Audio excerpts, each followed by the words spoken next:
Me miraba como si yo fuera ella. Sus ojos, nublados por la enfermedad, no veían a la nieta de 15 años frente a él. Veían a Eurídice, su esposa fallecida hace 5 años.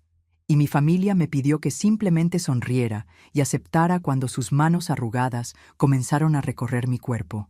Mi nombre es Delmira Queiroz de Alburquerque.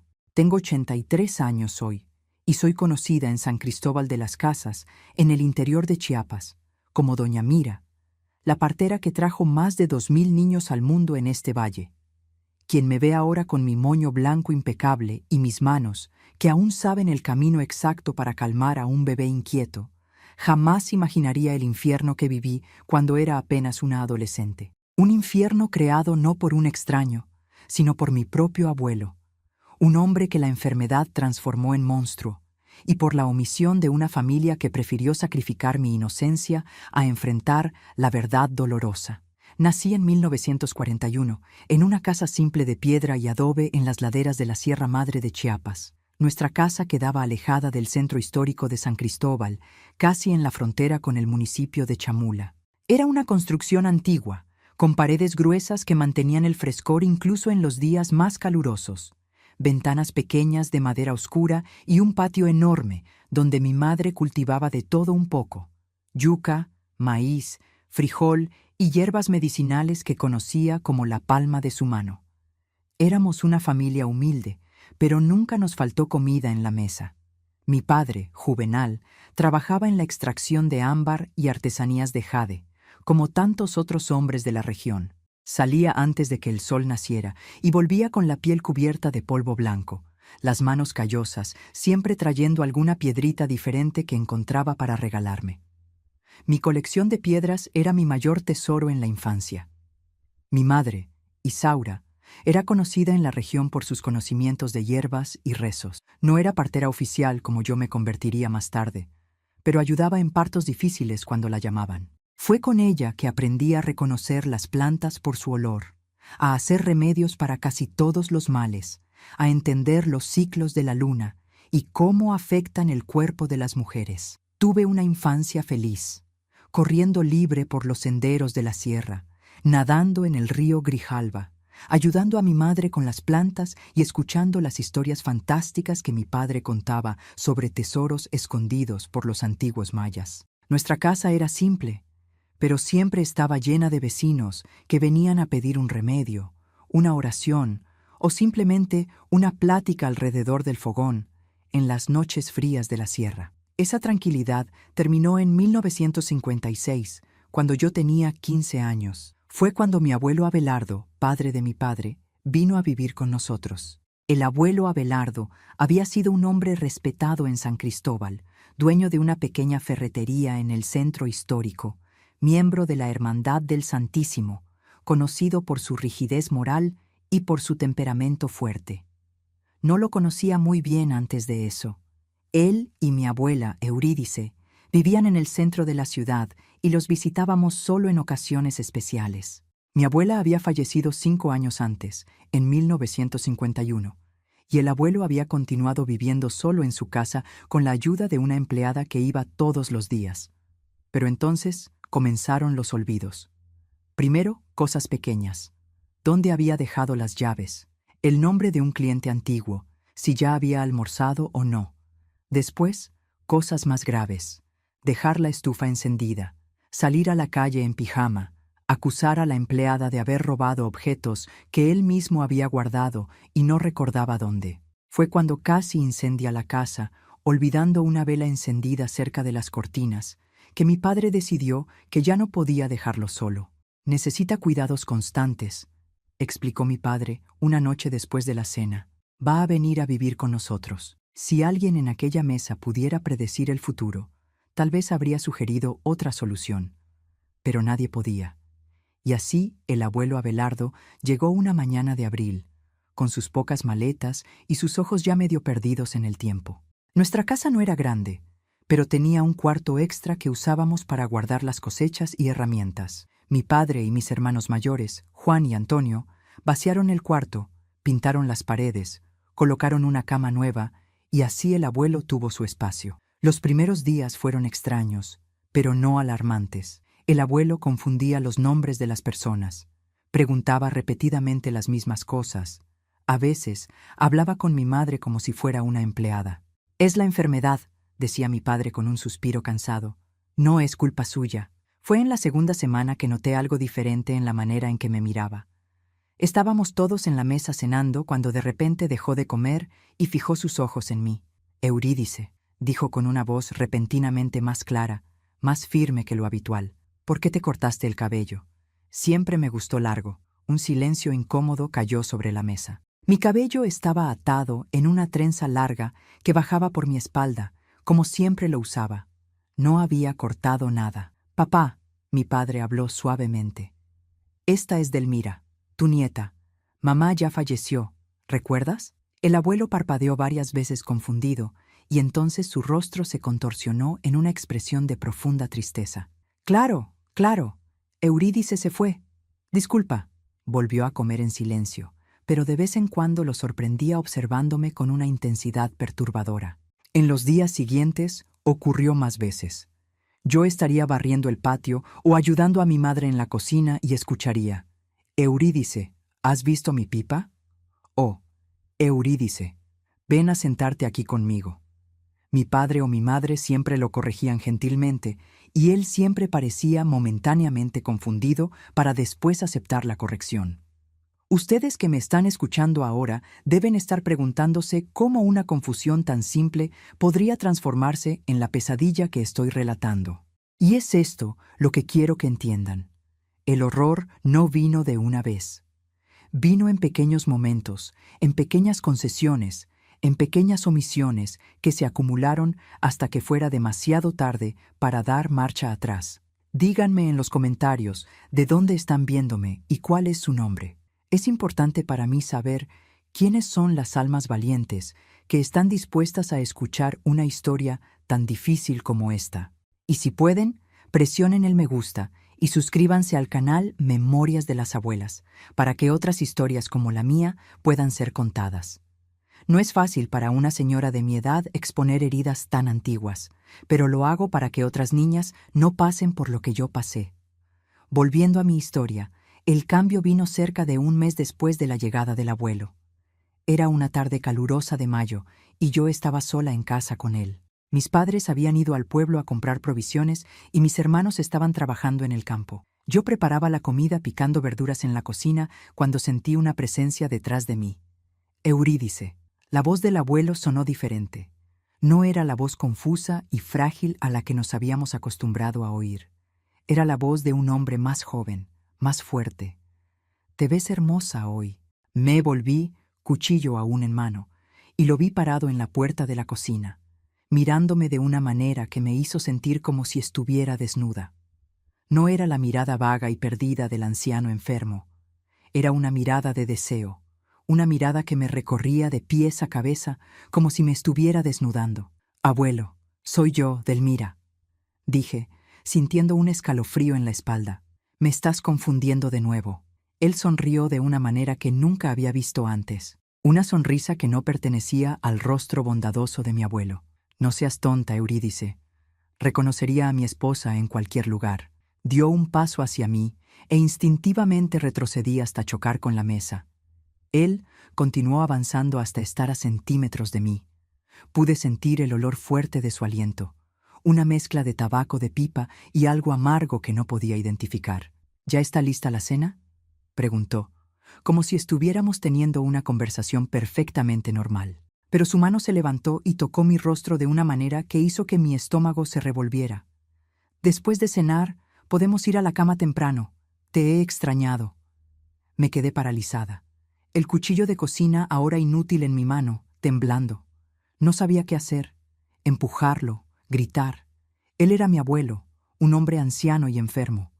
Pero la manera como sus dedos trazaban el contorno de mi rostro, bajando hacia mi cuello, no tenía nada de senil. «Abuelo, por favor», logré decir, la voz apenas saliendo. «Yo no soy la abuela Eurídice. Soy Delmira, tu nieta». Por un instante, algo pareció cambiar en sus ojos, una lucidez momentánea quizás. Parpadeó varias veces y dio un paso atrás. «¿Delmira?», murmuró confundido. ¿Dónde está Eurídice? La abuela falleció hace 5 años, abuelo, respondí, sintiéndome aliviada por el momento de claridad. Tú estás viviendo con nosotros ahora, ¿recuerdas?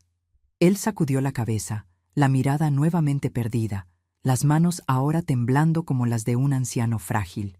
Claro, claro. Discúlpame, niña. A veces me confundo. Y salió de la cocina, arrastrando los pies, murmurando algo ininteligible. Me quedé allí todavía sosteniendo el cuchillo, el corazón latiendo tan fuerte que pensé que iba a romper mi pecho.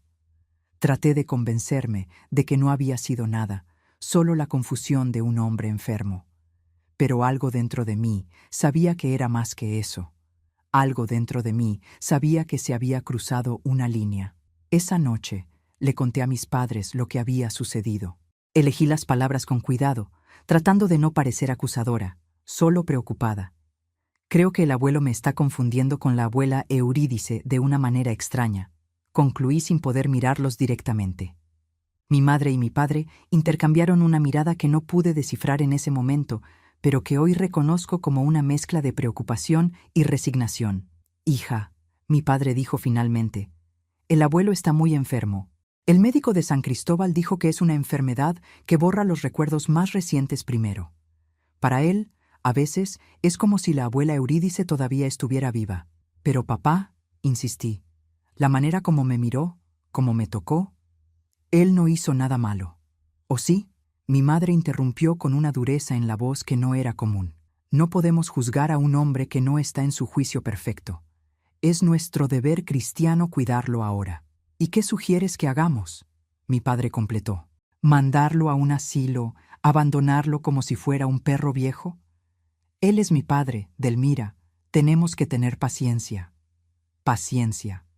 Esa palabra que se convertiría en mi prisión en los años siguientes. Paciencia con un hombre que, en sus momentos de lucidez, era el abuelo cariñoso que me contaba historias de tesoros escondidos, pero que cuando me confundía con mi abuela se transformaba en algo terrible. No un monstruo completo, no un villano de historias, sino algo más complejo y, por eso mismo, más difícil de combatir. Traté de creer en lo que mis padres decían. Traté de creer que era solo confusión, que él no tenía mala intención. Comencé a evitar estar sola con él, a siempre tener alguno de mis hermanos o mi madre cerca. Por algunas semanas funcionó. Él continuaba llamándome Eurídice ocasionalmente, pero no había intentado ningún otro avance físico, hasta el día en que todos tuvieron que ir al pueblo para la fiesta de San Juan, y yo me quedé atrás porque tenía fiebre. No te preocupes, mi madre dijo, arreglando la colcha sobre mí. El abuelo está durmiendo, probablemente ni siquiera despertará hasta que volvamos. Dejé comida preparada para los dos. Me dormí poco después de que salieron, el cuerpo exhausto por la fiebre. Desperté horas después con el toque de una mano en mi rostro. Por un instante, pensé que era mi madre, verificando mi temperatura, pero cuando abrí los ojos, vi a mi abuelo sentado en el borde de mi cama, mirándome con aquella misma expresión que me había aterrorizado en la cocina semanas antes. Eurídice, susurró. Finalmente despertaste. Te extrañaba. Abuelo, hablé, la voz ronca por la fiebre. Soy yo, Delmira. La abuela Eurídice ya falleció, pero él no estaba escuchando. Sus ojos tenían aquel brillo extraño, aquella claridad que solo aparecía cuando me confundía con mi abuela. Estás caliente, dijo, posando la mano en mi frente. Debe ser la pasión. Intenté alejarme, pero estaba demasiado débil por la fiebre. Él interpretó mi movimiento como una invitación y se acostó a mi lado en la cama estrecha. ¿Recuerdas nuestra primera noche juntos?, murmuró en mi oído. Estabas temblando como una hoja, tan inocente. Sus manos comenzaron a recorrer mi cuerpo por encima del camisón y me congelé. No era como en las historias que escuchamos sobre abuso, donde el monstruo es claramente un monstruo. Él era mi abuelo, un hombre que yo amaba, que estaba enfermo, que probablemente ni siquiera sabía lo que estaba haciendo. ¿Cómo podría empujarlo? ¿Cómo podría gritar? ¿Cómo podría lastimarlo? Abuelo, por favor, supliqué, las lágrimas corriendo por mi rostro caliente de fiebre. Yo no soy la abuela, soy tu nieta. Esto no está bien. Por un momento pareció confundido. Sus manos se detuvieron. Sus ojos parpadearon rápidamente. «Delmira», murmuró, y por un instante tuve esperanza de que la lucidez hubiera vuelto. Pero entonces sonrió de nuevo, aquella sonrisa que no pertenecía a mi abuelo. «No seas tonta, Eurídice. Sé que eres tú. Siempre reconocería el olor de tu cabello». Sus manos volvieron a moverse, más insistentes ahora, y comencé a entender que no lograría hacerlo parar con palabras. Reuniendo toda la fuerza que me quedaba, lo empujé lejos y me levanté de la cama, tambaleándome por la fiebre. «¡No!», grité más alto de lo que pretendía. «Yo no soy ella. Mírame, abuelo. Yo soy Delmira, tu nieta». Él se sentó en la cama, mirándome con una mezcla de confusión e irritación. «¿Por qué estás gritándome, Eurídice? Nunca gritabas antes». «Porque yo no soy Eurídice», repetí, agarrándome a la puerta para no caer. «Y tú no puedes tocarme así. Está mal». Algo cambió en su rostro. La irritación dio lugar a una rabia que nunca había visto antes. «No me digas lo que está bien o mal, mujer», gruñó, levantándose también. «Eres mi esposa, tengo derecho». Salí corriendo del cuarto, tropezando por el pasillo hasta la cocina. Él vino tras de mí, más lento debido a la edad, pero más determinado. Agarré una olla pesada que estaba sobre la estufa y me volví para enfrentarlo. «Si te acercas a mí», amenacé, la voz temblorosa, «te golpearé con esto». Él se detuvo a algunos pasos de distancia, el rostro contorsionado en una expresión que mezclaba rabia y confusión. «¿Qué te pasó, Eurídice?», preguntó, y había una tristeza genuina en su voz. «¿Por qué me estás tratando así?». Antes de que pudiera responder, la puerta de entrada se abrió y mi madre entró, seguida por mi padre y mis hermanos. Se detuvieron, sorprendidos con la escena que encontraron. Yo en mi camisón sosteniendo una olla como un arma y mi abuelo parado en medio de la cocina pareciendo completamente perdido. «¿Qué está pasando aquí?», mi padre exigió, mirándome, luego a mi abuelo y de vuelta a mí. Él intentó, comencé, pero las palabras no salían. ¿Cómo explicar? ¿Cómo hacer que entendieran? «Eurídice está extraña hoy», mi abuelo dijo, de repente, pareciendo pequeño y frágil nuevamente. «No me reconoce, me está amenazando». Mi padre suspiró profundamente y se acercó a mi abuelo, colocando un brazo alrededor de sus hombros. «Papá, esta es Delmira, tu nieta. Vamos a volver a tu cuarto, ¿está bien?». Mientras mi padre llevaba a mi abuelo, mi madre se acercó a mí. Puse la olla sobre la mesa y me desplomé en una silla, temblando incontrolablemente. «¿Qué pasó?», ella preguntó, su voz ahora más suave. Entre sollozos, conté todo. Cómo él había entrado en mi cuarto, cómo se había acostado a mi lado, cómo sus manos habían recorrido mi cuerpo. Mi madre escuchó en silencio, el rostro cada vez más pálido. Cuando terminé, esperaba que ella me abrazara, que me prometiera que esto nunca más sucedería. En vez de eso, se sentó frente a mí y sostuvo mis manos en las suyas. «Delmira», dijo en voz baja para que mis hermanos que estaban en la sala no escucharan. «Necesitas entender que tu abuelo está muy enfermo. Él realmente cree que tú eres su esposa en esos momentos. No es culpa suya». «Pero mamá», lloré incrédula. «Él intentó, él iba a...». «Él no sabe lo que está haciendo», insistió, apretando mis manos con fuerza. «Es la enfermedad, no es él, el abuelo que tú conoces, que te contaba historias, que te daba regalos. Ese hombre nunca te haría daño». «Entonces, ¿qué hacemos?», pregunté, sintiendo una desesperación creciente. «No puedo quedarme sola con él. No puedo». Mi madre suspiró y vi el peso de una decisión imposible en sus ojos. «Vamos a tener más cuidado. Ya no te quedarás sola con él. Y tal vez sea mejor que no lo contradigas directamente cuando esté confundido. Solo distraerlo, cambiar de tema, hasta que la confusión pase». No era la respuesta que yo quería. No era la protección que necesitaba. Pero en aquella época, en aquel lugar, con lo poco que sabíamos sobre la enfermedad que consumía la mente de mi abuelo, fue la única solución que mi familia pudo encontrar. Y así comenzó un período de mi vida en que aprendí el arte de esquivar, de hacerme invisible, de siempre tener una excusa para no estar donde mi abuelo estaba. Aprendí a leer las señales. La manera como sus ojos cambiaban cuando la confusión comenzaba, cómo su postura se alteraba, cómo su voz se volvía diferente cuando me veía como Eurídice. Por algunas semanas funcionó. Siempre estaba rodeada por alguien de la familia, siempre vigilante, siempre lista para escapar a la primera señal de peligro. Pero la vigilancia constante tenía su precio. Dormía mal, sobresaltándome al menor ruido. Perdí el apetito. Mis notas en la escuela, que siempre habían sido buenas, comenzaron a caer. La niña alegre y despreocupada que había sido estaba desapareciendo, reemplazada por una sombra asustada que saltaba al menor toque. Y entonces, inevitablemente, llegó el día en que todas las precauciones fallaron. Fue en una tarde de domingo que todo cambió. El cielo estaba cargado, anunciando una tormenta que pronto caería sobre San Cristóbal. El aire tenía aquella tensión que precede a las grandes tormentas. Nuestra familia había ido a misa en la iglesia de Santo Domingo, como hacíamos todos los domingos. El abuelo Abelardo generalmente nos acompañaba, pero aquel día había despertado con dolores en las piernas y se quedó en casa. En el camino de regreso comenzó a llover. Primero algunas gotas gruesas, después un diluvio que nos forzó a correr el resto del trayecto. Llegamos a casa empapados, riendo y quejándonos al mismo tiempo, como se hace cuando la lluvia te sorprende. Mis hermanos fueron a cambiarse de ropa. Mi padre fue a ver cómo estaba el abuelo, y mi madre comenzó a preparar la comida del domingo, que sería frijoles charros con chorizo, mi favorito.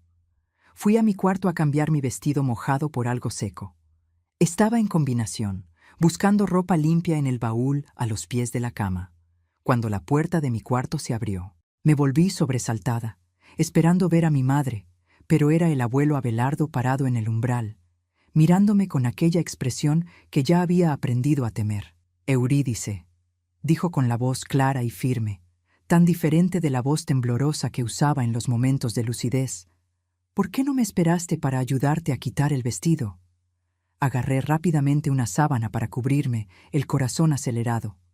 «Abuelo, soy yo, Delmira», dije, tratando de mantener la voz firme. «Estás confundido de nuevo», pero él ya estaba entrando en el cuarto, cerrando la puerta tras de sí. Siempre tan tímida, incluso después de tantos años, sonrió acercándose.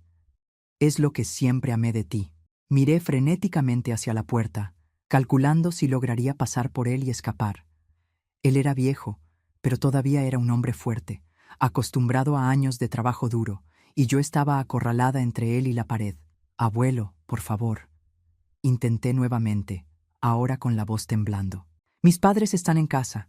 Mis hermanos, ellos van a entrar en cualquier momento». «Que entren», respondió con una confianza perturbadora. «Soy tu marido.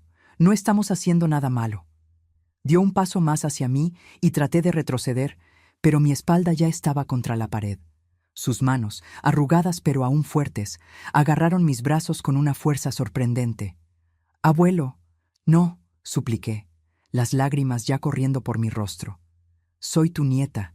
Esto está mal. Por favor». Por un instante, algo pasó por sus ojos, un destello de confusión, tal vez incluso de reconocimiento. Pero entonces su rostro se endureció. «No sé qué juego es este que estás jugando, Eurídice, pero estoy cansado de él. Eres mi esposa y vas a cumplir tus deberes». Sus manos subieron hacia mi cuello, no para estrangularme, sino en un gesto que era al mismo tiempo cariñoso y controlador. Sus pulgares trazaron mi garganta de una manera que me hizo querer vomitar. Fue cuando la puerta se abrió nuevamente y mi padre entró en el cuarto. «Papá, ¿qué estás haciendo aquí?» El abuelo Abelardo se volvió, sin soltar mis brazos, y respondió con naturalidad. «Estoy con mi esposa, hijo». «¿Por qué la sorpresa?» Mi padre palideció visiblemente, mirándome, luego a su padre, y de vuelta a mí. Yo estaba temblando, la sábana apenas cubriendo mi cuerpo, las lágrimas corriendo libremente ahora. «Papá», mi padre dijo con una calma forzada, «esta es Delmira, tu nieta, mi hija». «¿No es mamá?» El abuelo me miró confundido y luego a mi padre nuevamente. «¿De qué estás hablando, Juvenal? Claro que es tu madre. Mírala». Mi padre se acercó lentamente, como quien se acerca a un animal asustado. «Vamos, papá, ven conmigo. Es hora de tu medicina».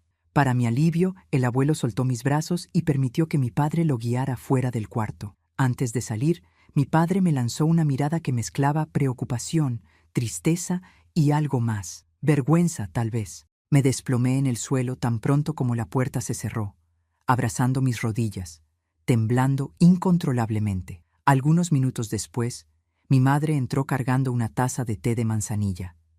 «Tu padre me contó lo que pasó», dijo, sentándose a mi lado y ofreciéndome la taza. «Bebe esto. Calmará tus nervios». Acepté el té con manos temblorosas, pero no podía parar de llorar. «Mamá, ya no puedo más. Él no para. Está empeorando». Mi madre suspiró profundamente y vi lágrimas en sus ojos también. «Lo sé, hija, lo sé». «¿Qué vamos a hacer?», pregunté, aferrándome a esa admisión como a un salvavidas. «Él no puede continuar aquí. No es seguro». Ella permaneció en silencio por un largo momento, mirando sus propias manos. «No es tan simple, Delmira», dijo finalmente. «No tenemos dinero para ponerlo en un asilo, y aunque lo tuviéramos, no hay ninguno cerca. El más próximo está en Ciudad de México». «Entonces, mándenlo a Ciudad de México», exclamé con más fuerza de la que pretendía. «Él necesita cuidados que no podemos dar». «¿Con qué dinero, hija?», respondió. Y había una dureza en su voz que me sorprendió. «¿Sabes cuánto gana tu padre en la extracción? Apenas es suficiente para mantenernos. Un asilo en Ciudad de México costaría más de lo que ganamos en 6 meses». «¿Y qué hay de mí?», pregunté. La voz baja ahora. «¿Cuánto cuesta lo que estoy pasando?». Vi el dolor en los ojos de mi madre. Un dolor verdadero, profundo. Ella estaba atrapada en una elección imposible, igual que yo. «Vamos a tener más cuidado», prometió.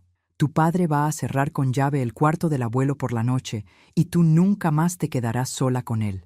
Nunca». Quería creerle. Desesperadamente quería creer que sería suficiente, pero algo dentro de mí sabía que no lo sería. La enfermedad estaba progresando.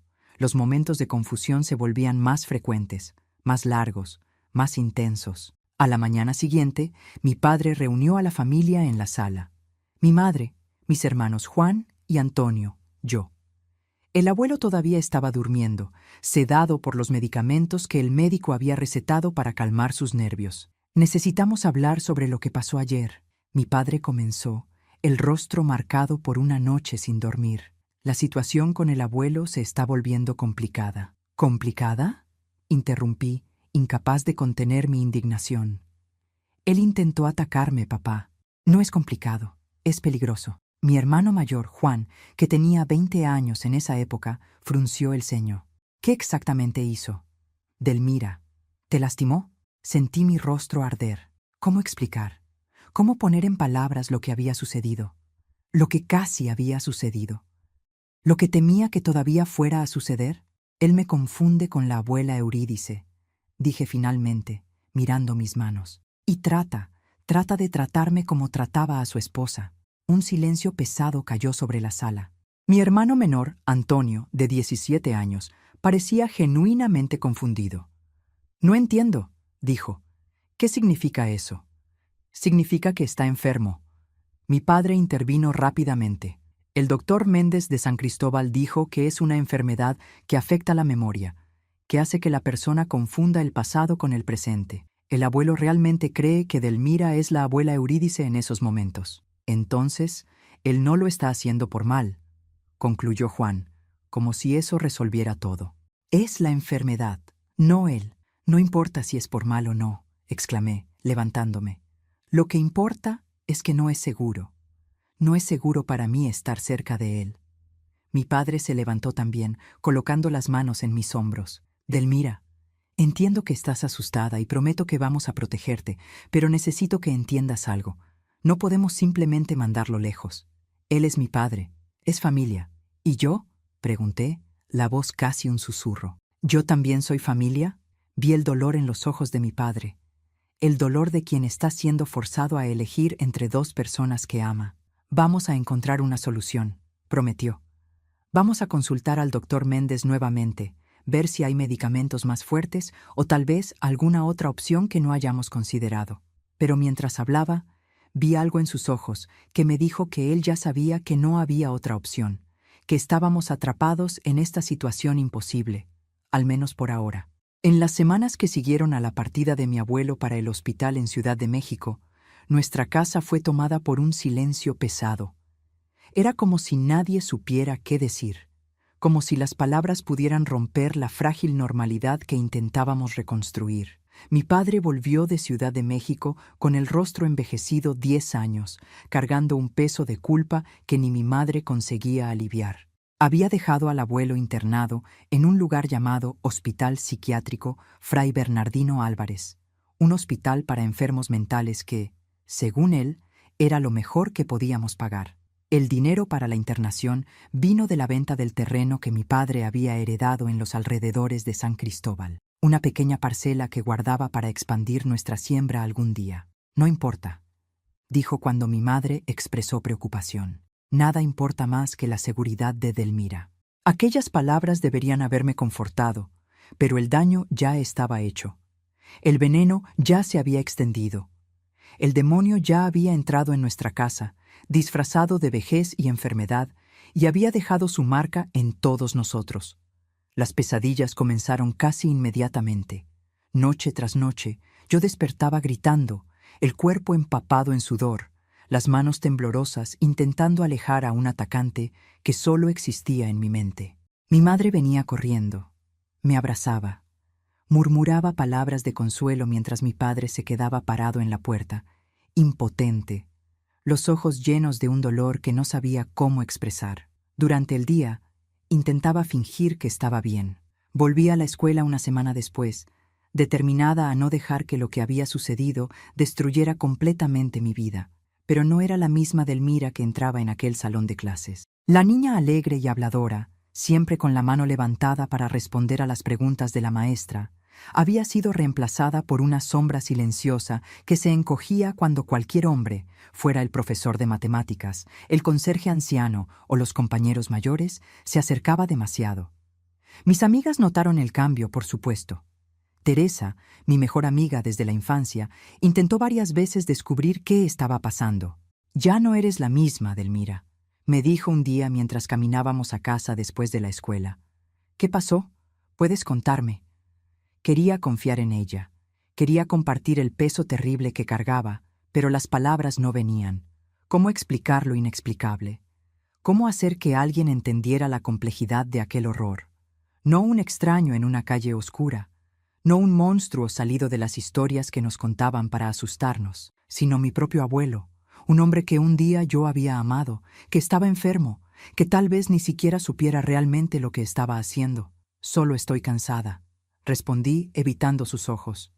«No he dormido bien». Ella no me creyó, claro.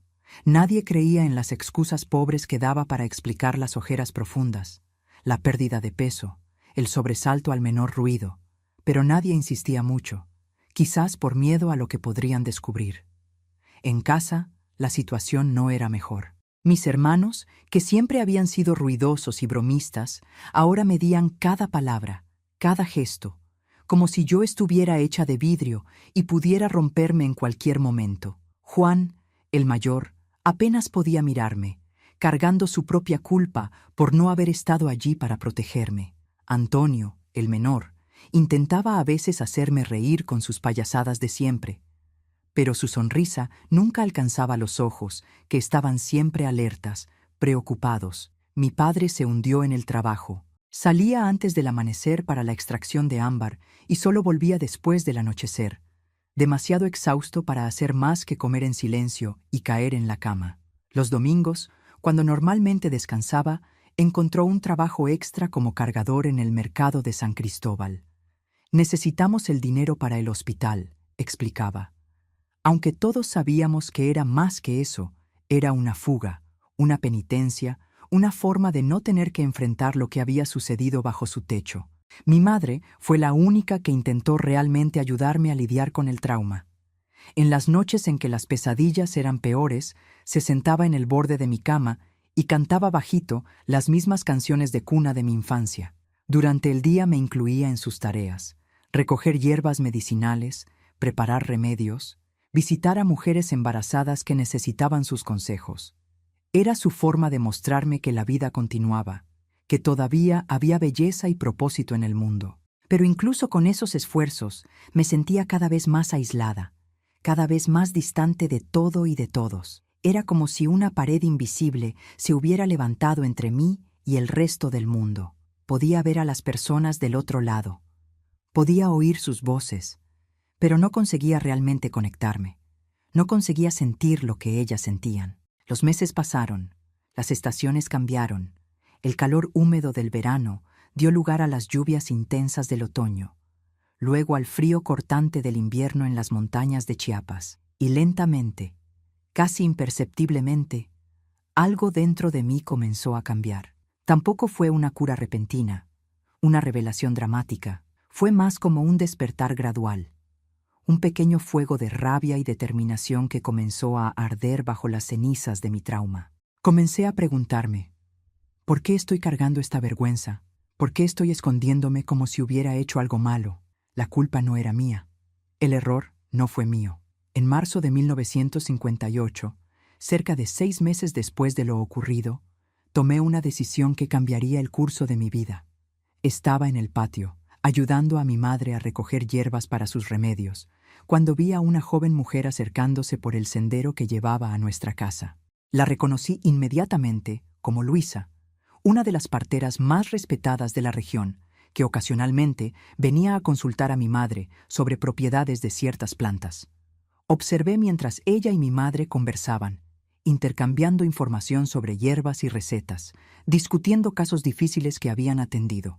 Había una confianza en ellas, una seguridad en su conocimiento, una certeza de su valor en el mundo que me dejó fascinada. Cuando Luisa estaba por irse, reuní valor y me acerqué a ella. «Doña Luisa», comencé, la voz más firme de lo que me sentía por dentro. «¿Usted cree que yo podría aprender a ser partera también?» Ella me miró de arriba abajo, evaluándome con ojos experimentados. «¿Cuántos años tienes, niña?» «16», respondí. «Cumplo 17 en octubre». Ella asintió lentamente. «Eres joven, pero no sin precedentes. Comencé a ayudar a mi abuela en los partos cuando tenía tu edad. ¿Tus manos son buenas?» Extendí mis manos para que las viera, callosas por el trabajo duro, pero ágiles y sensibles como las de mi madre. «Creo que sí». «¿Y tu estómago? ¿Es fuerte?» «El parto no es para los débiles». Pensé en todo lo que había enfrentado en los últimos meses, en el horror que había sobrevivido. «Mi estómago es más fuerte de lo que parece». Una sonrisa breve cruzó su rostro. «Lo creo. Hay algo en tus ojos, niña. Algo que solo he visto en mujeres que han conocido el sufrimiento de cerca». Hizo una pausa, considerando. «Ven a mi casa el domingo después de misa. Veremos de qué estás hecha». Y así comenzó mi aprendizaje como partera. Cada domingo, después de la iglesia, caminaba hasta la casa de doña Luisa en el centro de San Cristóbal. Allí ella me enseñaba sobre el cuerpo femenino, sobre las fases del embarazo, sobre las señales del parto inminente. Me mostraba sus herramientas: tijeras de plata para cortar el cordón umbilical, hierbas para aliviar el dolor, aceites para facilitar el nacimiento y, más importante, me enseñaba sobre la confianza que una partera necesita inspirar, la confianza que necesita tener en sus propias habilidades, la confianza en el proceso natural del nacimiento. «El parto no es una enfermedad», repetía siempre. «Es el proceso más natural del mundo. Nuestro trabajo no es interferir, es facilitar, es dar a la mujer la fuerza y el conocimiento para traer a su hijo al mundo con seguridad y dignidad». El primer parto que asistí fue en junio de 1958. Era una noche fría y la lluvia caía fuerte cuando la hija de doña Genoveva vino a llamar a nuestra puerta, pidiendo ayuda para su madre, que estaba en trabajo de parto. Doña Luisa me había dicho que la llamara si surgía alguna emergencia, pero la tormenta había vuelto los caminos hacia el centro de San Cristóbal casi intransitables. «Iré contigo», le dije a la joven, reuniendo rápidamente las hierbas e instrumentos que mi madre guardaba para emergencias. «Manda a alguien a buscar a doña Luisa, pero no podemos esperar». Mi madre me miró con una mezcla de preocupación y orgullo. «¿Estás segura, hija?» No lo estaba, pero sabía que doña Genoveva necesitaba ayuda ahora, no cuando la tormenta amainara. «Sí, mamá, haré lo que pueda hasta que doña Luisa llegue». La cabaña de doña Genoveva quedaba a media hora de caminata de nuestra casa, en un pequeño claro en la ladera de la montaña. Cuando llegamos, ella ya estaba en trabajo de parto avanzado, gimiendo de dolor, el rostro cubierto de sudor, a pesar del frío de la noche. «La partera está viniendo», le aseguré, colocando mis manos en su vientre para sentir las contracciones, como doña Luisa me había enseñado. «Estoy aquí para ayudar hasta que ella llegue». En los ojos de doña Genoveva vi miedo, pero también confianza, no en mí, que era prácticamente desconocida para ella, sino en el conocimiento que yo representaba, en la tradición de mujeres, cuidando de mujeres que había existido por generaciones en aquellas montañas. El parto fue rápido y sin complicaciones. Antes incluso de que doña Luisa pudiera llegar, ya había ayudado a traer al mundo un niño sano y robusto. Había cortado el cordón umbilical con las manos temblando, pero seguras. Había colocado al niño en los brazos de la madre, exhausta pero radiante. Cuando doña Luisa finalmente llegó, empapada por la lluvia y preocupada, me encontró limpiando la sangre y los fluidos del parto. El bebé ya mamando contento en el pecho de la madre.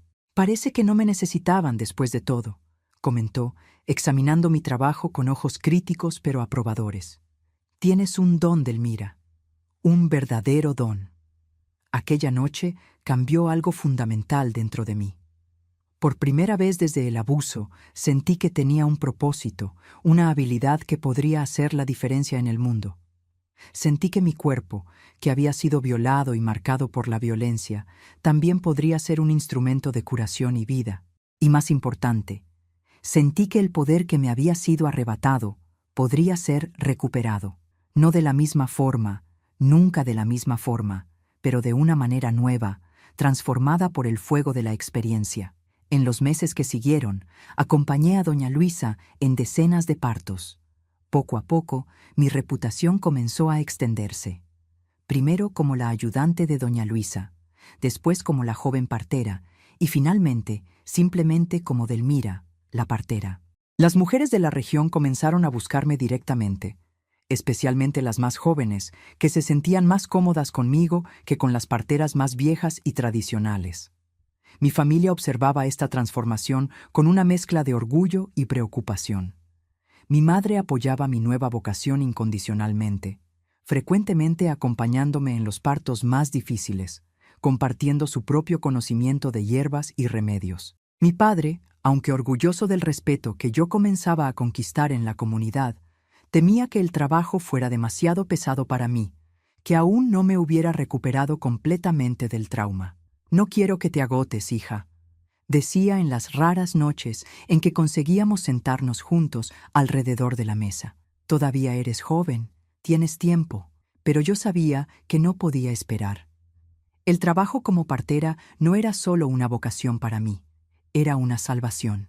Cada bebé que ayudaba a traer al mundo era una pequeña victoria contra la oscuridad que había amenazado con consumirme. Cada mujer que apoyaba en su momento de mayor vulnerabilidad y fuerza era un recordatorio de que el cuerpo femenino no era solo un objeto para ser usado y descartado, sino un milagro de creación y resistencia. Fue durante este periodo que comencé a desarrollar una comprensión más profunda, no solo del parto, sino de todo el ciclo de la vida femenina. Aprendí sobre hierbas que podían regular el ciclo menstrual, aliviar los dolores del parto, prevenir el embarazo no deseado. Aprendí a reconocer las señales de abuso y violencia en el cuerpo y en el espíritu de las mujeres que venían a buscarme. Y más importante, aprendí a escuchar, realmente escuchar sus historias, sus miedos, sus sueños. Me di cuenta de que muchas de ellas cargaban heridas similares a las mías. Algunas habían sido abusadas por maridos, por padres, por hermanos. Otras habían sido forzadas a matrimonios que no deseaban, a vidas que las sofocaban lentamente. Todas, de una forma u otra, conocían la experiencia de tener su poder arrebatado, su voz silenciada, su cuerpo tratado como propiedad ajena. Y poco a poco, casi sin darme cuenta, mi trabajo como partera comenzó a expandirse. Ya no era solo sobre traer niños al mundo, era sobre crear espacios seguros, donde las mujeres pudieran hablar sin miedo, donde pudieran compartir sus dolores y encontrar caminos hacia la sanación. A los 18 años, en 1959, alquilé un pequeño espacio en los fondos de la farmacia de Don Gerardo, en el centro de San Cristóbal. No era mucho, apenas espacio suficiente para una mesa de exámenes, algunas repisas para mis hierbas e instrumentos y 2 sillas para conversaciones. Pero era mío, el primer espacio que podría llamar verdaderamente mío, el primer lugar donde establecía mis propias reglas. Casa de las mujeres, lo llamé, aunque no había letrero en la puerta, solo el conocimiento transmitido de boca en boca entre las mujeres de la región. Allí atendía a mujeres de todas las edades y condiciones, desde niñas asustadas con su primera menstruación hasta ancianas lidiando con las molestias de la menopausia. Allí escuché historias que nunca serían contadas en otro lugar. Guardé secretos que jamás serían compartidos con sacerdotes o médicos o maridos. Y allí, finalmente, comencé a confrontar mi propia historia, no de una vez, no en grandes gestos dramáticos de catarsis, sino lentamente, pieza por pieza, como quien desata un nudo particularmente difícil. Me di cuenta de que parte de mi aislamiento venía de la sensación de singularidad de mi trauma, como si lo que me había sucedido fuera tan único, tan específico, que nadie jamás podría realmente entender. Pero escuchando las historias de otras mujeres, comencé a ver patrones, conexiones, un tejido mayor de experiencia femenina del cual mi historia era apenas un hilo. No significa que el trauma se volviera más fácil de cargar. Algunas noches todavía despertaba gritando, el cuerpo cubierto de sudor frío, la sensación de manos arrugadas en mi piel tan vívida que necesitaba encender el quinqué para asegurarme de que estaba sola. Algunos días todavía me encogía instintivamente cuando un hombre pasaba muy cerca en la calle o cuando escuchaba una voz masculina elevada en rabia. Algunos momentos todavía me invadía una ola de náusea tan fuerte que necesitaba detener lo que estaba haciendo y respirar profundo, contando lentamente hasta 10 para alejar el recuerdo que amenazaba con tragarme. Pero esos momentos se fueron haciendo menos frecuentes, menos intensos y, más importante, comencé a desarrollar herramientas para lidiar con ellos cuando venían. Respiración profunda, hierbas calmantes que yo misma preparaba, rituales simples de limpieza y protección que tenían tanto de psicología como de espiritualidad. El trabajo en la Casa de las Mujeres creció rápidamente. Pronto estaba atendiendo no solo a mujeres de San Cristóbal, sino también de pueblos y rancherías de los alrededores. Algunas viajaban días para verme, trayendo historias de dolores misteriosos que ningún médico conseguía diagnosticar, de matrimonios que eran prisiones disfrazadas, de hijas que mostraban señales perturbadoras que ellas temían nombrar. Para algunas, podía ofrecer soluciones prácticas, hierbas para regular el ciclo, técnicas para evitar el embarazo, remedios para aliviar dolores crónicos. Para otras, todo lo que podía ofrecer era un oído atento, una comprensión que venía no de libros o teorías, sino de mi propia experiencia vivida de trauma y recuperación. Y para algunas, no muchas, pero algunas, ayudaba a planear fugas. Mujeres cuyos maridos las golpeaban regularmente, niñas cuyos padres o hermanos las tocaban de formas que las hacían sentir sucias y quebradas. Para estas yo usaba mi red creciente de contactos, otras parteras, monjas del convento en las montañas, comerciantes que viajaban hacia ciudades más grandes, para encontrar lugares seguros, nuevos comienzos, identidades diferentes si era necesario. No era un trabajo sin riesgos. Más de una vez, maridos furiosos vinieron a golpear la puerta de la Casa de las Mujeres, exigiendo saber dónde habían ido sus esposas. Sacerdotes me criticaban desde el púlpito, no mencionando mi nombre directamente, pero hablando contra aquellos que interferían en el sagrado vínculo del matrimonio o que promovían prácticas paganas bajo el disfraz de medicina popular. El médico de la ciudad, Dr. Méndez, me miraba con una mezcla de desprecio y curiosidad cuando nos cruzábamos en la calle, claramente resentido por la preferencia que muchas mujeres mostraban por mis métodos más naturales y respetuosos. Pero por cada voz que se levantaba contra mí, había decenas de mujeres que susurraban mi nombre con gratitud, que defendían mi trabajo, que me traían regalos simples, un puñado de huevos frescos, un pedazo de tela bordada, una gallina gorda para el domingo. Y fue ese apoyo, esa red invisible pero poderosa de solidaridad femenina, lo que me sostuvo durante los años más difíciles. Lo más doloroso, irónicamente, vino de donde menos lo esperaba, de mi propia familia. No de mi madre, que seguía siendo mi más ferviente defensora, sino de mi padre y mis hermanos, que comenzaron a distanciarse cada vez más a medida que mi trabajo se volvía más conocido y controversial. Para mi padre era la vergüenza de tener una hija que desafiaba abiertamente las expectativas tradicionales para una joven de buena familia. No es natural, decía en las raras veces en que tocábamos el tema. Una muchacha de tu edad debería estar pensando en casarse, en tener su propia familia, no en... Hacía un gesto vago con la mano, incapaz de nombrar exactamente lo que yo hacía, que tanto lo perturbaba. Para mis hermanos era más complejo. Juan, el mayor, estaba construyendo su propia reputación como comerciante respetable en San Cristóbal, y mi creciente fama o infamia, dependiendo de quién hablara, comenzaba a afectar sus negocios. Antonio, el menor, estaba cortejando a una muchacha de familia tradicional, y los padres de ella dejaron claro que no veían con buenos ojos la conexión con la familia de aquella partera que se mete donde no la llaman. Poco a poco, las visitas a la casa de la familia se volvieron más raras, más tensas, marcadas por silencios incómodos y conversaciones superficiales que evitaban cuidadosamente cualquier mención a mi trabajo o a mi vida independiente en el centro de la ciudad.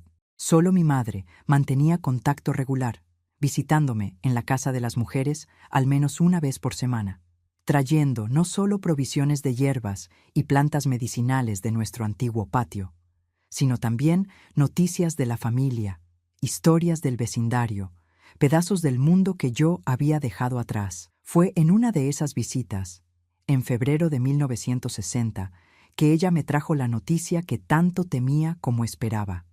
Mi abuelo había fallecido en el hospital en Ciudad de México. Fue pacífico, según lo que dijeron, me contó, sentada en la silla de mimbre de mi pequeña sala de atención. Él simplemente no despertó una mañana. El médico dijo que probablemente fue el corazón. Me quedé en silencio, incapaz de nombrar la tempestad de emociones que se agitaba dentro de mí. ¿Alivio?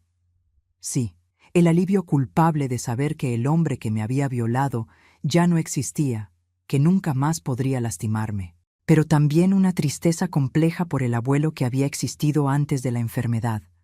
El hombre que me contaba historias, que me regalaba piedritas de colores, que había sido, a su manera limitada, amoroso.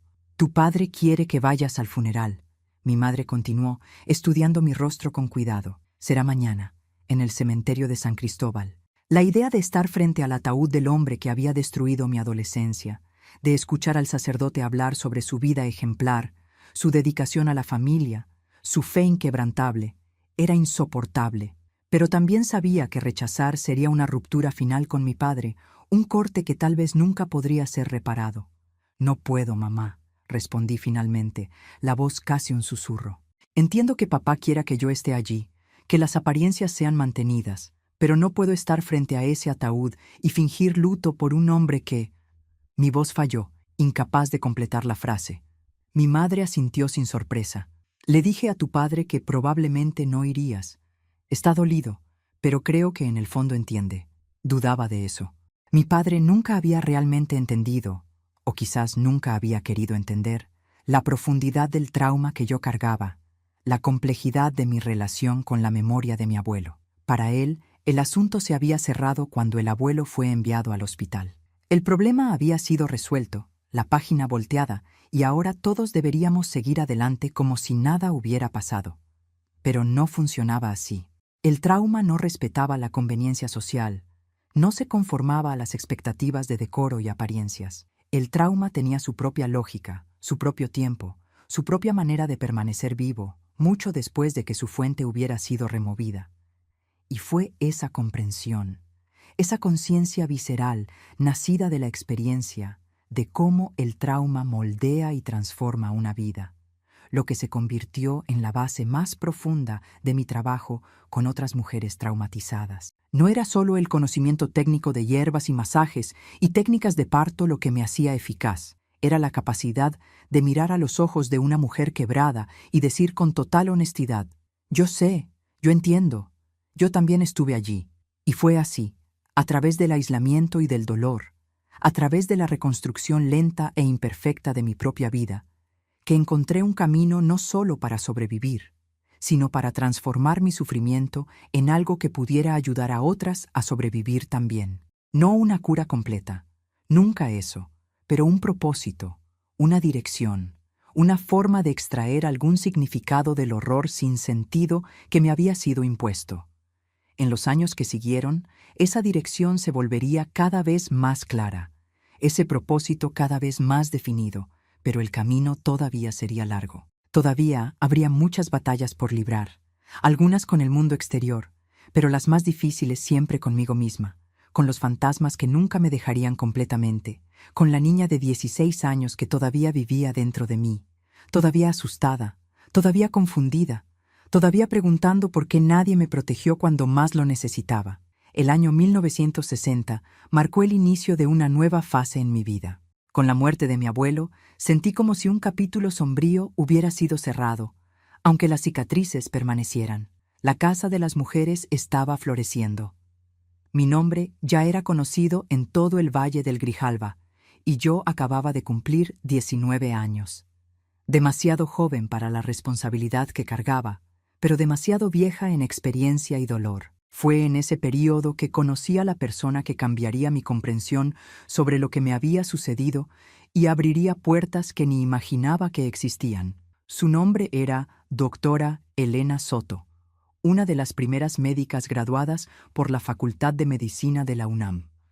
Ella había venido a San Cristóbal a trabajar en el recién inaugurado Centro de Salud, parte de un programa del gobierno federal para llevar atención médica a las regiones más remotas. Nuestro primer encuentro fue tenso, por decir lo mínimo. Ella había oído hablar de la joven partera que atendía mujeres en condiciones cuestionables, como ella misma dijo después, y vino a la casa de las mujeres con la clara intención de evaluar si yo representaba un peligro para la salud pública. Recuerdo claramente la expresión en su rostro cuando entró. Una mezcla de curiosidad y desconfianza. Los ojos inteligentes detrás de los lentes de armazón fina, observando cada detalle de mi modesto consultorio. «Entonces, tú eres la famosa Delmira», dijo, sin extender la mano para un saludo. «He oído mucho sobre tu trabajo».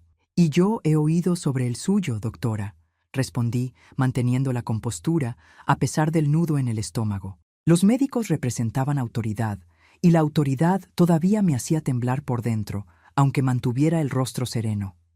«Bienvenida a la casa de las mujeres».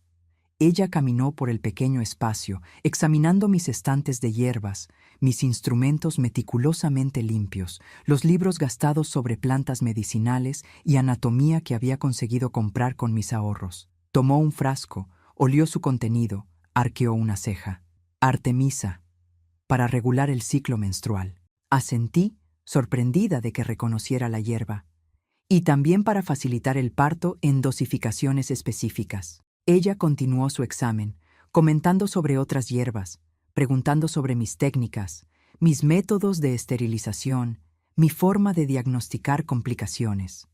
Poco a poco, su tono cambió de desconfianza a interés genuino, y me di cuenta de que estaba frente a una mente verdaderamente curiosa, no solo una autoridad buscando fallas. «¿Dónde aprendiste todo esto?», me preguntó finalmente, sentándose en la silla que normalmente ocupaban mis pacientes. «No es el tipo de conocimiento que se encuentra fácilmente en libros. Con mi madre, con doña Luisa, la partera más vieja de la región, y con cada mujer que he atendido», respondí honestamente.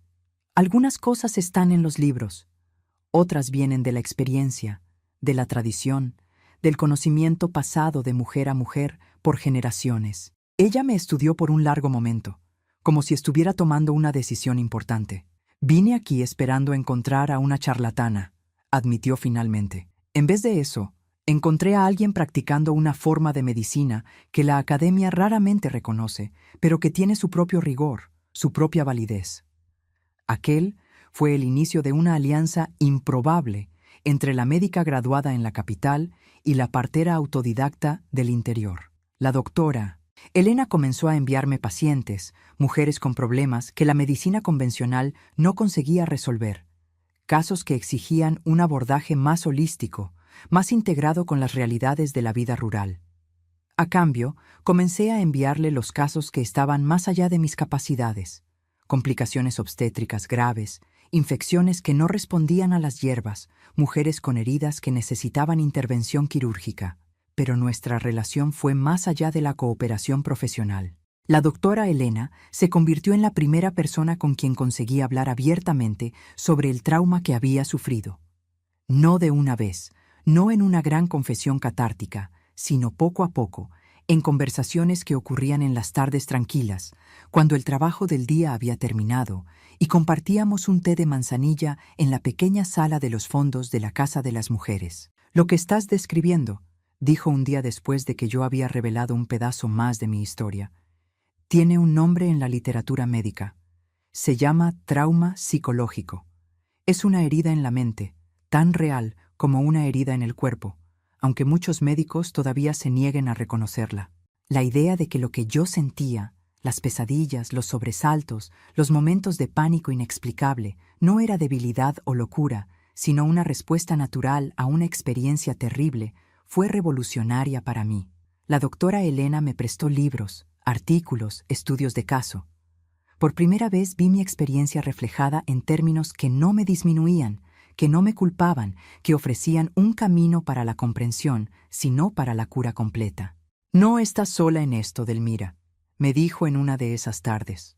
«Hay mujeres como tú en todo el mundo cargando heridas similares, y hay personas estudiando formas de ayudarlas a cicatrizar esas heridas». Fue la doctora Elena quien primero sugirió que yo considerara buscar educación formal. «Ya sabes más sobre el cuerpo femenino y el parto que muchos médicos que conozco», argumentó. «Imagina lo que podrías hacer con entrenamiento adecuado, con acceso a recursos que ahora no tienes». La idea parecía absurda al principio. Yo, una muchacha del interior que apenas había completado la primaria, asistiendo a una universidad. Pero la semilla fue plantada y a lo largo de los meses siguientes comenzó a germinar. En julio de 1961, tomé una decisión que impactó no solo a mi familia, sino a toda la comunidad de San Cristóbal. Anuncié que iría a Ciudad de México para estudiar enfermería en la Escuela Nacional de Enfermería y Obstetricia de la UNAM, una de las más respetadas del país. La reacción fue inmediata y, en su mayoría, negativa. Mi padre, con quien apenas hablaba desde el funeral de mi abuelo, vino a la Casa de las Mujeres por primera vez, el rostro rojo de indignación. «¿Has perdido el juicio?», cuestionó, la voz lo suficientemente alta para que las mujeres en la sala de espera pudieran oír. «¿Abandonar todo lo que construiste aquí para ir a estudiar en la capital? ¿Con qué dinero? ¿Dónde vas a vivir? ¿Y quién va a cuidar de las mujeres de aquí mientras tú juegas a ser muchacha de ciudad?» Su rabia no me sorprendió, pero su preocupación por las mujeres de aquí me tomó desprevenida. Era la primera vez que reconocía, aunque indirectamente, la importancia del trabajo que yo hacía. «No es un capricho, papá», respondí, manteniendo la voz calma, a pesar del corazón acelerado. Los enfrentamientos con figuras de autoridad masculina todavía me dejaban en estado de alerta. Un reflejo condicionado por el trauma que dudaba que algún día desapareciera completamente. «Es una oportunidad de aprender más, de traer conocimientos nuevos para acá cuando vuelva». «¿Si vuelves?», corrigió, la mirada dura. «La ciudad grande cambia a las personas, Delmira. ¿Crees que vas a querer volver a este fin de mundo después de probar la vida en Ciudad de México?». Era una preocupación legítima, me di cuenta. No solo sobre mi partida, sino sobre mi posible no retorno, sobre el miedo de perderme completamente, no solo para la distancia física, sino para un mundo tan diferente del nuestro que yo me volvería irreconocible. «Volveré», prometí, y en aquel momento realmente lo creía. «Este es mi hogar, mi trabajo, mi misión. Solo quiero tener más herramientas para realizarla mejor». Él no parecía convencido, pero su siguiente pregunta fue práctica, no emocional. «¿Y el dinero? La escuela no es gratuita y Ciudad de México es cara». «Conseguí una beca», respondí, incapaz de esconder el orgullo. La doctora Elena me ayudó con la inscripción y tengo ahorros suficientes para mantenerme el primer año hasta conseguir un trabajo para complementar. Él me miró por un largo momento, y algo en su rostro cambió.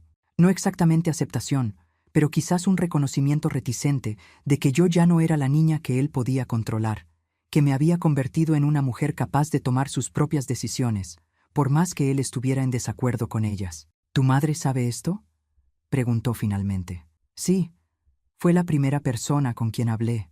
Él asintió lentamente.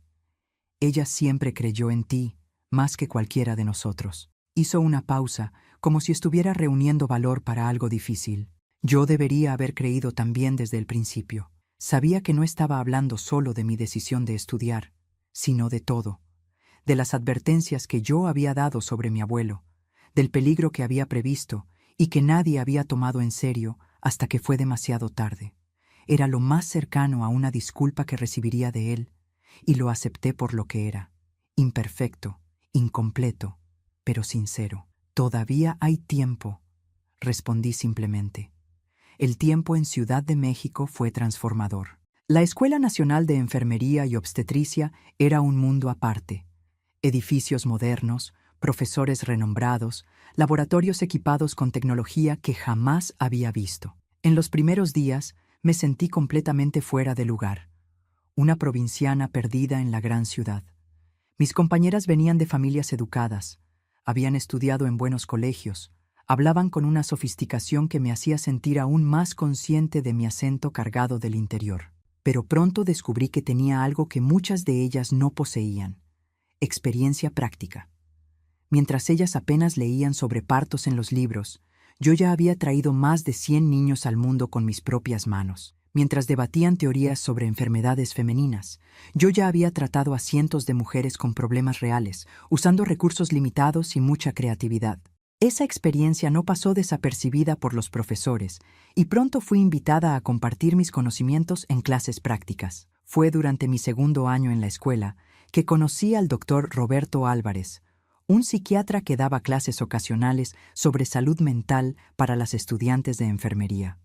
A diferencia de muchos médicos de la época, él tomaba en serio el sufrimiento psicológico, especialmente el de las mujeres. Cuando supo de mi experiencia, tanto como sobreviviente de abuso como partera que atendía a otras mujeres traumatizadas, me invitó a asistir a algunas de sus sesiones terapéuticas.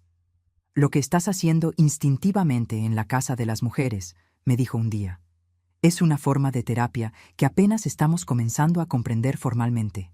Creas un espacio seguro donde las mujeres pueden hablar sobre experiencias que la sociedad prefiere silenciar, y eso, por sí solo, es terapéutico». Con el doctor Álvarez, aprendí sobre los nuevos estudios sobre trauma psicológico, sobre las formas de ayudar a sobrevivientes a reconstruir sus vidas, sobre la importancia de validar sus experiencias en vez de minimizarlas o patologizarlas. Y quizás lo más importante, aprendí que lo que me había sucedido no era un caso aislado, una aberración, sino parte de un patrón mucho mayor de violencia contra mujeres y niñas que la sociedad prefería ignorar.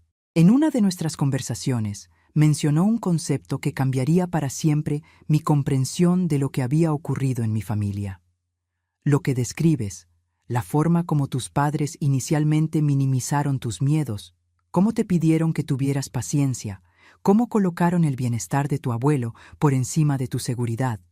Es algo que vemos repetidamente en familias donde ocurre abuso.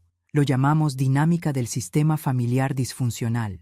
La idea de que no era solo mi abuelo quien me había perjudicado, sino todo un sistema familiar que había permitido que el abuso ocurriera, fue al mismo tiempo dolorosa y liberadora. Dolorosa porque implicaba que mis padres, a quienes tanto amaba, habían fallado conmigo de una forma fundamental. Liberadora porque significaba que no había algo intrínsecamente malo en mí, que cualquier niña en ese sistema habría sido igualmente vulnerable. «El problema no estaba en ti», insistió el doctor Álvarez. «El problema estaba en el sistema que priorizaba la apariencia de normalidad sobre la seguridad de los más vulnerables, que valoraba más la conveniencia de los adultos que el bienestar de las niñas». Armada con este nuevo entendimiento, decidí que era hora de un enfrentamiento definitivo con mi familia. No un enfrentamiento furioso o acusatorio, sino una conversación honesta sobre lo que había sucedido y cómo me había afectado. Una oportunidad para sanar no solo a mí misma, sino también las relaciones que habían sido dañadas por el silencio y la negación. En la Navidad de 1963, volví a San Cristóbal por primera vez desde que había partido para estudiar.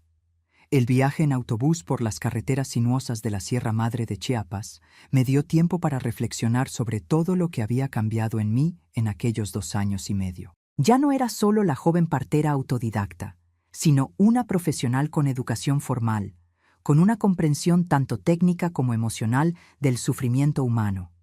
Y quizás lo más importante, ya no era una víctima silenciada, sino una sobreviviente que había encontrado su voz. La casa de mi infancia parecía más pequeña de lo que recordaba, más envejecida. Mi madre me esperaba en la puerta, el rostro iluminado por una alegría que hizo que mi corazón se encogiera. Ella también había envejecido, más arrugas alrededor de los ojos, más canas en el cabello, siempre recogido en un moño. Pero su abrazo era el mismo, fuerte y seguro, oliendo a hierbas y a pan recién horneado. Mi padre estaba más reservado, observándome con una mezcla de orgullo y extrañeza, como si no supiera bien cómo abordar esta nueva versión de la hija que se había marchado. Mis hermanos, ambos casados ahora, vinieron con sus esposas e hijos pequeños, sobrinos que apenas conocía, que me miraban con curiosidad, preguntándose quién era esta tía que vivía en la gran ciudad. La cena fue una mezcla de familiaridad reconfortante y tensión no resuelta. Conversamos sobre temas seguros: el clima, las cosechas, las novedades del pueblo, mis estudios, evitando cuidadosamente el elefante en la habitación, el trauma que había dividido nuestra familia, las heridas que nunca habíamos discutido abiertamente. Fue solo después de que los niños fueron acostados, cuando estábamos todos sentados en la sala alrededor del pequeño nacimiento que mi madre montaba todos los años, que encontré el valor para decir lo que había venido a decir. «Necesito hablar con ustedes sobre lo que sucedió», comencé, la voz más firme de lo que me sentía por dentro. Sobre el abuelo, sobre aquel último año que pasó con nosotros, sobre cómo eso nos afectó a todos. Un silencio pesado cayó sobre la sala. Mi madre bajó los ojos. Mi padre se puso rígido visiblemente. Mis hermanos intercambiaron miradas incómodas. Nadie quería tener esta conversación, especialmente en la noche de Navidad. Pero yo sabía que si no era ahora, tal vez nunca sería. Lo que me pasó no fue solo una tragedia personal, continué, eligiendo cuidadosamente las palabras. Fue el resultado de decisiones que todos tomamos o dejamos de tomar. Ustedes eligieron ignorar las señales porque era más fácil, más conveniente que enfrentar la terrible verdad de que el abuelo representaba un peligro para mí. «Delmira, por favor», interrumpió mi padre, la voz tensa. «Es Navidad. ¿No podemos dejar el pasado en el pasado?» «No, papá», respondí, más firme ahora. «El pasado nunca queda en el pasado cuando no es enfrentado, cuando no es reconocido. Sigue viviendo dentro de nosotros, envenenando nuestras relaciones, impidiéndonos realmente conocernos». «Tu hermana tiene razón, Juan», me sorprendió mi hermano mayor hablando por primera vez. «Hemos fingido por demasiado tiempo que nada sucedió. Pensamos que si no hablábamos de ello, el dolor desaparecería, pero no desapareció, solo se enterró más profundo. A partir de ahí, las compuertas se abrieron. Mi hermano confesó la culpa que cargaba por no haberme protegido, por haber sido cómplice del silencio impuesto por mi padre. Mi cuñada reveló que había sido abusada por un tío cuando era niña y que nunca lo había contado a nadie hasta ese momento. Mi madre lloró, pidiendo perdón por no haber actuado antes, por no haberme llevado lejos al primer signo de peligro. Y mi padre, el más resistente de todos, finalmente se quebró. No podía creerlo, admitió, la voz entrecortada. No podía creer que mi propio padre, el hombre que me crió, que me enseñó todo lo que sé, pudiera hacer algo tan terrible. Era más fácil pensar que estabas exagerando, que era solo un malentendido. Y cuando finalmente tuve que enfrentar la verdad, el peso de la culpa era insoportable. ¿Cómo podría mirarte a los ojos sabiendo que había fallado de forma tan fundamental en protegerte? Ustedes me fallaron, concordé, sintiendo las lágrimas que me había prometido no derramar comenzando a caer. Pero también sé que estaban atrapados en su propio sistema de creencias, en sus propias limitaciones, y sé que, a su manera, me amaban y querían lo mejor para mí. Aquella noche marcó el inicio de una reconciliación que llevaría años para completarse.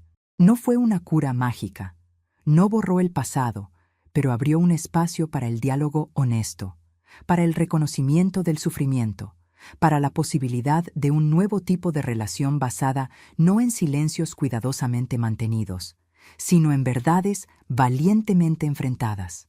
Volví a Ciudad de México, algunos días después, sintiéndome simultáneamente agotada y renovada. Algo había cambiado dentro de mí, no solo en relación a mi familia, sino en relación a mí misma. Por primera vez, sentí que no estaba apenas sobreviviendo a mi pasado, sino comenzando a integrarlo en una narrativa mayor de quién era yo y en quién me estaba convirtiendo. En los meses que siguieron, esa integración se profundizó. Mis estudios en la escuela de enfermería, mis sesiones con el doctor Álvarez, mis correspondencias regulares con la doctora Elena y con mi familia.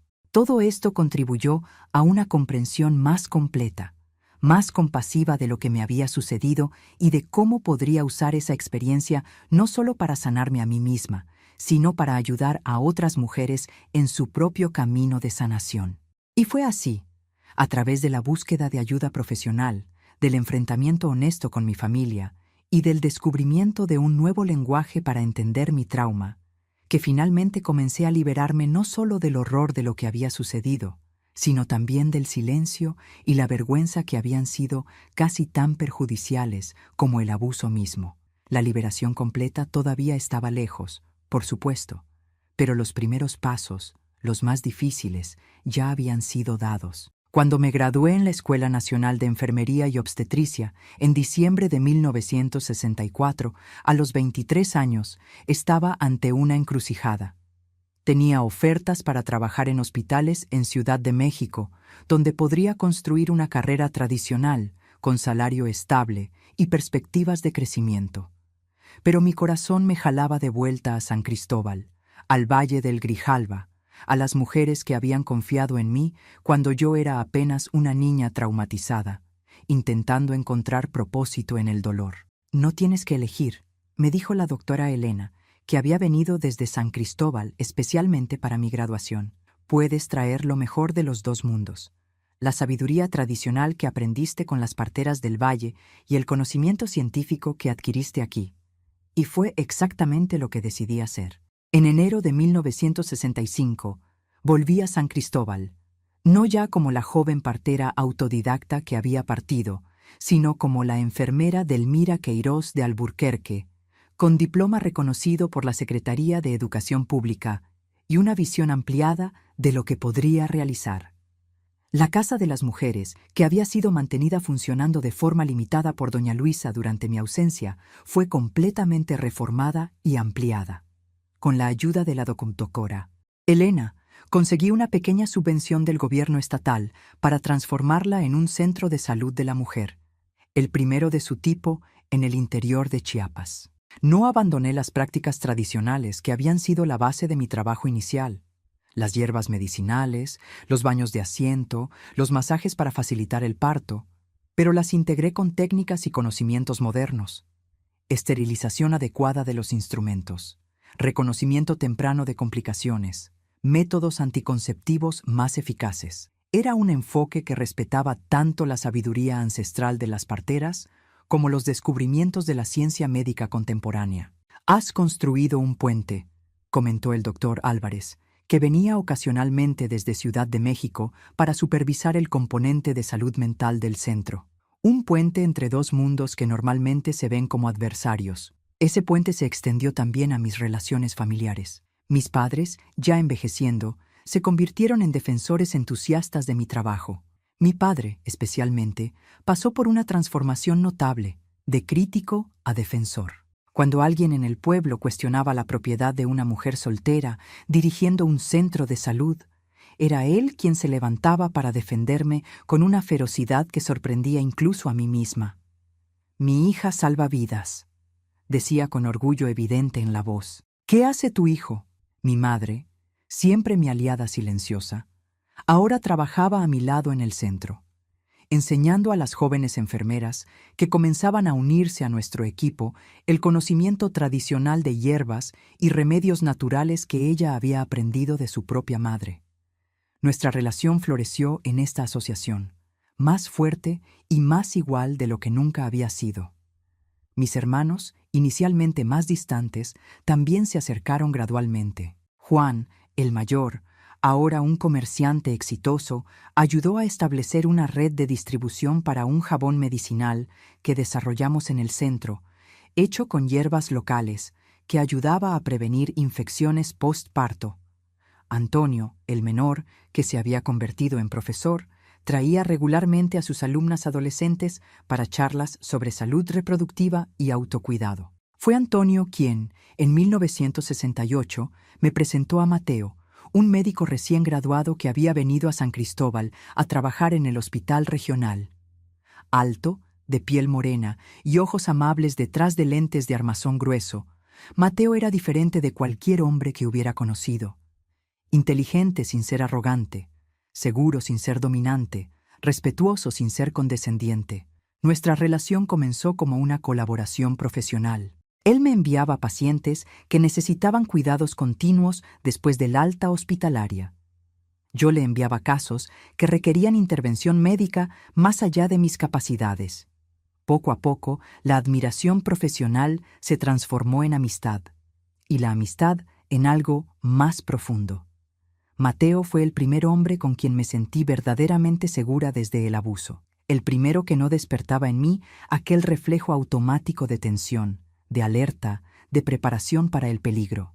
Con él, por primera vez, pude explorar la posibilidad de intimidad sin miedo, de vulnerabilidad sin terror. No fue un camino fácil, incluso con todo el trabajo terapéutico que había hecho con el doctor Álvarez, incluso con toda la sanación que había encontrado a través de mi trabajo con otras mujeres traumatizadas, el fantasma de mi abuelo todavía aparecía en los momentos más inesperados. Un toque específico, un olor particular, una palabra dicha de cierta manera, y de repente estaba de vuelta en aquel cuarto, en aquel día, incapaz de respirar, incapaz de moverme. Mateo, con una paciencia que parecía infinita, aprendió a reconocer las señales, a retroceder cuando era necesario, a ofrecer presencia sin presión. El tiempo es nuestro aliado, decía cuando yo me disculpaba por otro momento de pánico, por otra noche interrumpida por pesadillas. No tenemos prisa, y tenía razón. Con el tiempo, con confianza construida día tras día, gesto tras gesto, logramos construir una intimidad que nunca había creído posible para mí. Una intimidad basada no en la posesión o la obligación, sino en el respeto mutuo, en la elección consciente, en el placer compartido. Nos casamos en 1970, en una ceremonia sencilla en el jardín del centro de salud, rodeados de amigos, familia y muchas de las mujeres que yo había ayudado a lo largo de los años. No fue un matrimonio tradicional en muchos aspectos. Mantuve mi nombre, mi independencia financiera, mi dirección del centro.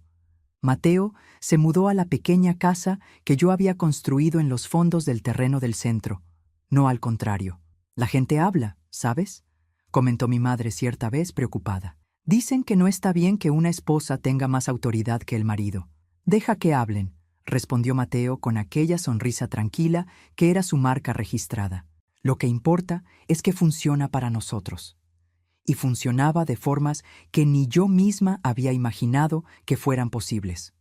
Nuestra asociación no era solo personal, sino también profesional. Juntos expandimos el alcance del centro de salud, ahora oficialmente llamado Centro de Salud de la Mujer y del Niño Valle del Grijalba. Además de los cuidados con el embarazo y el parto, comenzamos a ofrecer servicios de pediatría, de planificación familiar, de prevención y tratamiento de enfermedades de transmisión sexual. En 1972 nació nuestra hija Clara, concebida con amor, gestada con cuidado, traída al mundo en las manos de la propia doña Luisa, la partera que me había enseñado todo lo que sabía. El parto no fue fácil. 36 horas de trabajo, complicaciones que exigieron toda la habilidad de doña Luisa y todo el conocimiento médico de Mateo. Pero cuando finalmente sostuve a mi hija en mis brazos, sentí una conexión con todas las mujeres que habían venido antes que yo, todas las madres que habían pasado por esta experiencia transformadora, todas las vidas que habían comenzado con aquel primer llanto poderoso.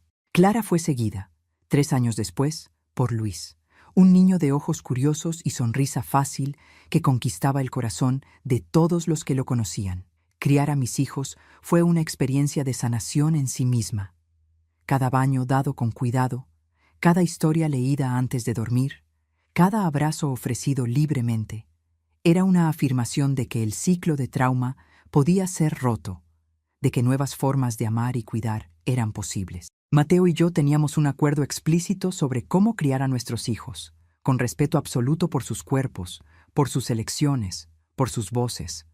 Nunca los forzábamos a abrazar o besar a alguien si no querían, aunque fuera un pariente cercano. Nunca desvalorizábamos sus miedos o preocupaciones, aunque parecieran triviales para ojos adultos. Y sobre todo, nunca, jamás sacrificábamos su seguridad y bienestar por la conveniencia o las apariencias. ¿Crees que estamos exagerando?, pregunté a Mateo una vez después de que nos negamos a dejar que Clara durmiera en la casa de una familia que no conocíamos bien, a pesar de su insistencia. «Es mejor pecar por exceso de cuidado que por falta», respondió, siempre sensato. «Y no se trata de controlar, se trata de proteger hasta que ella pueda protegerse a sí misma». A medida que mis hijos crecían, el centro de salud también crecía.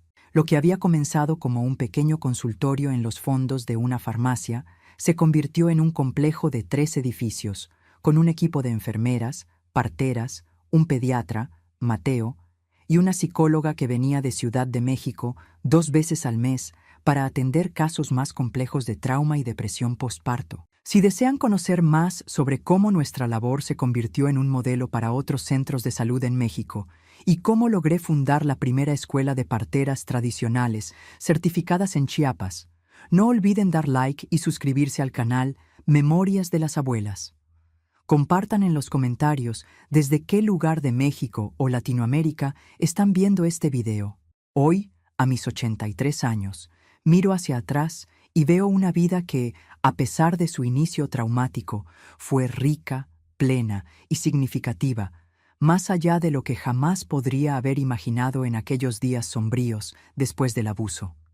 Veo a los más de 2000 bebés que ayudé a traer al mundo con mis propias manos. Veo a las cientos de parteras que formé, que ahora están esparcidas por todo México, llevando consigo no solo técnicas y conocimientos, sino una filosofía de cuidado que respeta la dignidad intrínseca de cada mujer.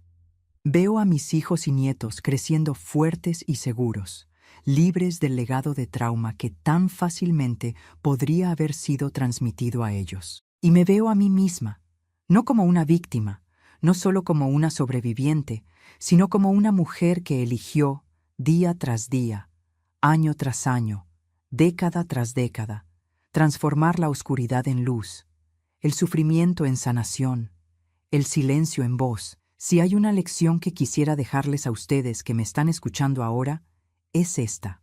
El trauma puede quebrarnos, sí, puede marcarnos de maneras que nunca desaparecen completamente, pero no tiene que definirnos, no tiene que ser el final de nuestra historia. Puede ser, en cambio, el comienzo de un viaje de sanación que nos lleva a lugares que nunca habríamos imaginado, que nos conecta con otras almas heridas buscando luz, que nos permite crear significado a partir del sufrimiento, propósito a partir del dolor.